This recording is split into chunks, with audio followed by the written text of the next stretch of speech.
एक सपाट प्लेट के ऊपर तैयार आकार को गरमाइश दी जाती है ताकि आकार में मजबूती आ सके। इसे हथौड़े से दबाकर बराबर भी किया जाता है। फाइलिंग, फिनिशिंग, पॉलिशिंग के जरिए कारीगर की मेहनत पूरी तरह रंग लाती है।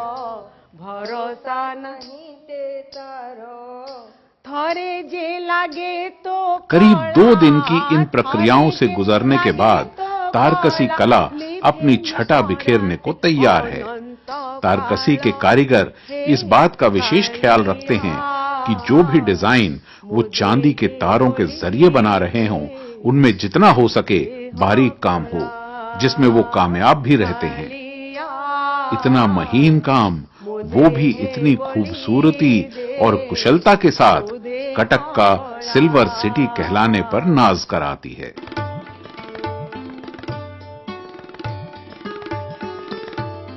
ऑल इंडिया में कटक फेमस है सिल्वर फिलीग्री। थोड़ा छोटा गणेश होता है, छोटा छोटा मयूर होता है। बस दशहरा का दिन जो चांदी का मेड़ होता है, तब मुकुट होता है, गणेश दुर्गा माँ का मुकुट, ये सब बनाता है। हम तो कारीगर लोग ऐसा काम करते हैं, बस चल रहा है थोड़ा बहुत, और क्या करेंगे, और कुछ भी नहीं है ना हमारा आगे पीछे भी कोई नहीं है, 2-3 भाई है। काम चल रहा है, जिस दिन चलेगा, जिस दिन बंद हो जाएगा, बीच देखेंगे, सोचेंगे और क्या करेंगे, क्या है। तारकसी की चमक लंबे वक्त तक बरकरार रहती है। तारकसी की तुलना किसी भी मेटल से बने आभूषण या दूसरी वस्तुओं से नहीं की जा सकती, क्योंकि ये ज्यादा टिकाऊ, आकर्षक, चमकदार होती है। चांदी का इतना महीन काम तारकसी के अलावा किसी दूसरी कला में नहीं दिखता। तारकसी की सबसे बड़ी खासियतों में ये भी शुमार है कि पूरे काम के दौरान 90% चांदी का इस्तेमाल होता है।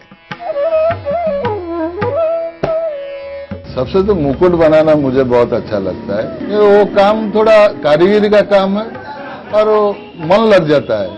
ये काम करने से हम खुद को शांति मिलता है कि भाई कुछ किया है हमने। नहीं तो हम तो घुस गया और क्या करेंगे, कुछ कर भी नहीं पाएंगे। अच्छा लगता है लेकिन पैसा नहीं है।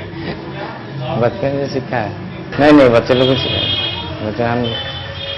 बच्चे लोगों को सिखाएंगे। बहुत तकलीफ है, मेहनत बहुत है, लेकिन पैसा नहीं। इन हाथों का हुनर चांदी को चांद बना देता है। तारकसी से उभरता सौंदर्य जीवन को खास बना देता है। हम लोग का पिताजी तो वही फिलीग्री काम करते थे, थोड़ा थोड़ा देखा हूँ। तो हम लोग का भैया, बड़ा भैया सर्विस किए हैं, वो भी फिलीग्री का काम करते थे। और जो आगे जो होता था गुलाब का फूल वगैरह वगैरह, ये सब काम करते थे। इन सब देख देख के थोड़ा आइडिया था। काम तो लगता ही तो अच्छा, लेकिन तो पैसे का सब प्रॉब्लम है। सहायता होता तो फिर हम लोग ऐसे क्यों कर रहे थे। वो इश्यू को हम डेवलप करने से हम लोग का बच्चा जो सब छोटा छोटा भी है, वो कल बड़ा हो जाएंगे तो देखेंगे हम लोग का पिताजी वही काम कर रहे थे, तो हम वही काम से आगे बढ़ेंगे। तारकसी कला कारीगरों के लिए किसी चुनौती से कम नहीं, लेकिन अफसोस की बात है कि कारीगरों का जीवन स्तर आज भी उसी ढर्रे पर चल रहा है।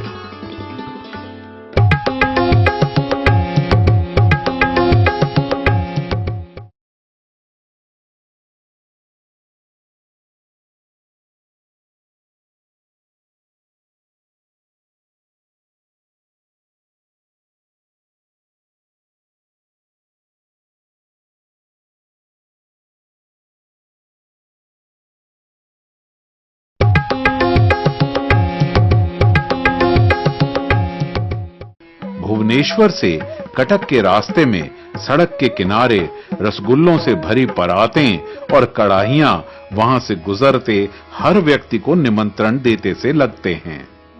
चांदी के तारों की कला यहां कल भी मशहूर थी, आज भी है और कल भी रहेगी, क्योंकि ये कटक की किस्मत की सबसे बहुमूल्य लकीर है। चांदी का जहां तक का काम हमको जहां तक अंदाज है, अगर ये काम शुरू किया तो फ्यूचर बहुत अच्छा है इसका, और काम तो बनता ही है। ऐसा नहीं है कि काम बन नहीं रहा है, नई नई दुकानें रोज खुल रही हैं, नए नए ग्राहक जुड़ रहे हैं। और अगर हम लोग इसको काम को कारीगरों को थोड़ी मदद करें, चांदी एडवांस दें, उनको बढ़ावा दें, उनको कुछ मजूरी ज्यादा दें, कुछ तो मजूरी उसको ज्यादा देनी पड़ेगी। तारकसी कला आज भी उसी पुरानी पद्धति की मोहताज है। डिजाइनों में भले ही कमी नजर न आए, लेकिन प्रक्रिया वही बरसों पुरानी है। किसी भी कला को आगे बढ़ाने के लिए योजनाओं की जरूरत होती है। पारंगत कारीगरों के लिए सरकार और आम जनता को आगे आने की जरूरत है, ताकि ये कला किसी भी कीमत पर दम न तोड़े, खासतौर से जब बाजार में ढेर सारी चुनौतियां मौजूद हों। सरकार बहुत पैसा दिया है, वो जो बीच का लोग है वो लेके बढ़ जाता है, खुद नहीं होता। ये अभी क्या होगा, जब हमको एक कंपनी सरकार तरफ से होता, जो काम चलेगा उसको दो, पूरा 90 टन का दो, अच्छा मजदूर, वो सब गड़बड़ हो जाता है, कारीगर कुछ नहीं मिलता, इसलिए बहुत आया है, बहुत गया है। तारकसी कला कारीगरों के लिए किसी चुनौती से कम नहीं, लेकिन अफसोस की बात है कि कारीगरों का जीवन स्तर आज भी उसी ढर्रे पर चल रहा है। कारीगरों का मेहनताना उनकी कला के मुताबिक नहीं। शुरू से लेकर आखिर तक कारीगर अपनी कड़ी मेहनत के जरिए इस कला को उभारते हैं, लेकिन इनके हाथों के छिपे जख्म कोई नहीं देख पाता। तारकसी कला मशहूर जरूर है, लेकिन इसका व्यापार बड़े पैमाने पर फैला नहीं है, जिसके चलते इन कारीगरों की मेहनत एक दायरे में ही सिमट कर रह गई है। अभी काम कोई सीखने के लिए नहीं जाते, भी नहीं, वो काम में कुछ मिलता नहीं, हम सिखाएंगे नहीं कारीगर को। वो हम लोग जितने कारीगर, वो कारीगर भी गुजर जाने के बाद में वो तारकसी काम भी वो कुछ होगा भी नहीं। बोले नहीं हम वो काम नहीं आज सीखेंगे, वो काम में तो कुछ नहीं है, वो भी सीखने के तो कुछ फायदा नहीं है, दूसरा कुछ काम करेंगे तो हम परिवार चला लेंगे। चांदी की तारों से जगमगाती कला का भविष्य संकट में दिखता है। इस कला की जगह कोई नहीं ले सकता, लेकिन जिन दिक्कतों और चुनौतियों से होकर तारकसी कला गुजर रही है, वो इसके भविष्य पर प्रश्न चिन्ह लगाती है। कटक को सिल्वर सिटी का दर्जा दिलाने वाली तारकसी कला हर किसी को अपनी तरफ खींच तो लेती है, लेकिन कोई भी इसके अंदरूनी भविष्य को देख पाने में असमर्थ है। जरूरत है तारकसी कला को सुरक्षित करने की, उसका भविष्य बचाने की। मैन्युफैक्चरिंग बहुत कम हो गया है और डिमांड बहुत ज़्यादा है इसका, तो चैलेंज ये है कि ज़्यादा से ज़्यादा काम निकलवाया जाए और फिर लोगों तक पहुंचाया जाए। सरकार अगर मैन्युफैक्चरिंग लेवल पे अगर कारीगरों की कुछ फाइनेंशियली कुछ अगर हेल्प कर पाए, तो उन्हें भी फिर कुछ सपोर्ट मिल जाए, तो फिर वो अपने परिवार वालों को भी इसमें ला के आगे बढ़ाने का सोच सकते हैं।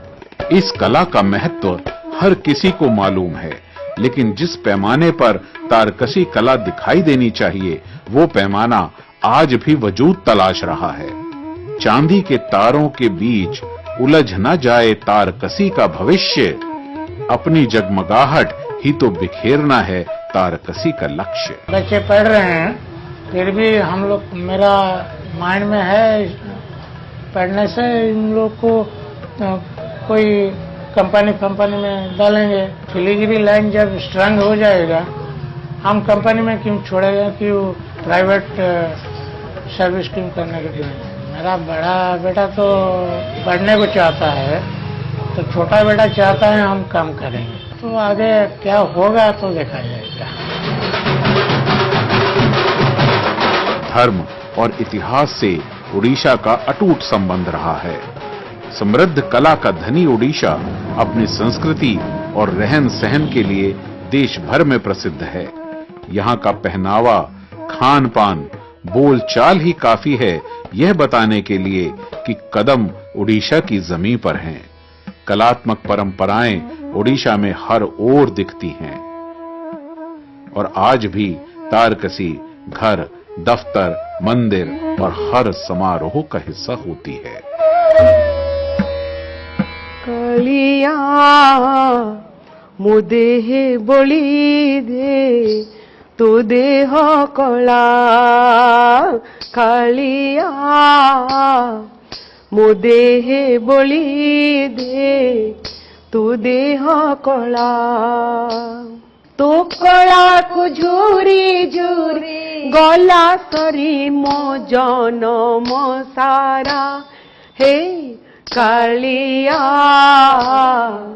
मो देहे बलि दे तू देह कला कुबुजा को कलु धन्य सबरी को स्वर्गासन मोते से कलारु धारे मोते से कलारु धारे लगाई दे रे पंकज डोला हे कालिया मो देहे बलि दे तो देह कला। कोलकाता की कलाएं दिलो दिमाग को छू लेती हैं, पर दिल को भाने वाली एक मनमोहक और पारंपरिक कला है शाखा पौला, जो पहनी तो हाथों में जाती है पर पूरे अस्तित्व पर अपनी छाप छोड़ती है।